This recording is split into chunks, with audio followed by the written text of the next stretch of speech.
আসসালামু আলাইকুম এভরিওয়ান। আজকে আরেকটি ভিডিও নিয়ে আপনাদের সামনে চলে আসলাম। জানি না আমার ভিডিওগুলো ভালো হয় কি না। যদি ভালো হয় তাহলে প্লিজ আমাকে একটু সাপোর্ট করবেন। আজকে আমি আমার বাচ্চাদের জন্য একটু রোস্ট পোলাও রান্না করব, সেই ভিডিও নিয়েই আপনাদের সামনে আসলাম। আমি আগে থেকে চিকেনগুলো ভেজে নিয়েছি। এখন আমি রোস্টের জন্য মশলাগুলো কষাচ্ছি। সবাই তো পারেন, আমি আমার মতো করে রান্না করতেছি। সব ডিটেলস আর দেখালাম না। এই যে আমি ভাজা মুরগিগুলো এখন মশলাতে দিয়ে দিলাম, মশলা কষিয়ে। এই যে আমার কষানো শেষ, এখন আমি দুধ দিয়ে দিচ্ছি। আমি শুধু দুধ দিয়েই রান্না করব, কোনো পানি টানি অ্যাড করব না এটার সাথে। এই তো আমার রোস্ট রান্না প্রায় শেষ।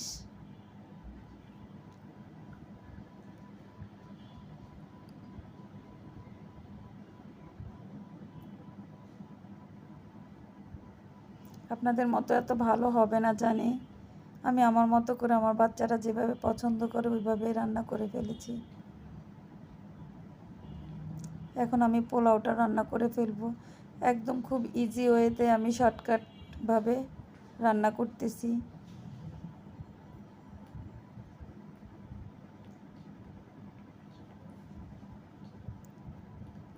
সবাই অনেক ভালো ভালো রান্না জানেন, আমি খুব সিম্পলভাবে রান্নাবান্না করি।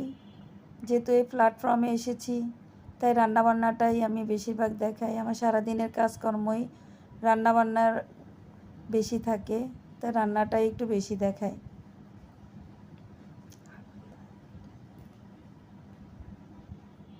এই তো পোলাওটাও প্রায় আমার হয়ে গেছে, এখন একটু দমে দিয়ে দেব। এই যে দেখেন আমার পোলাওটা কত ঝরঝরে হয়েছে, মাশাআল্লাহ।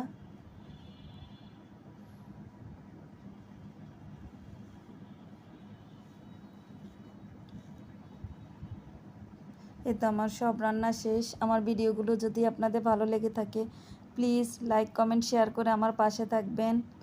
সবাই ভালো থাকবেন। আল্লাহ হাফেজ। আসসালামু আলাইকুম।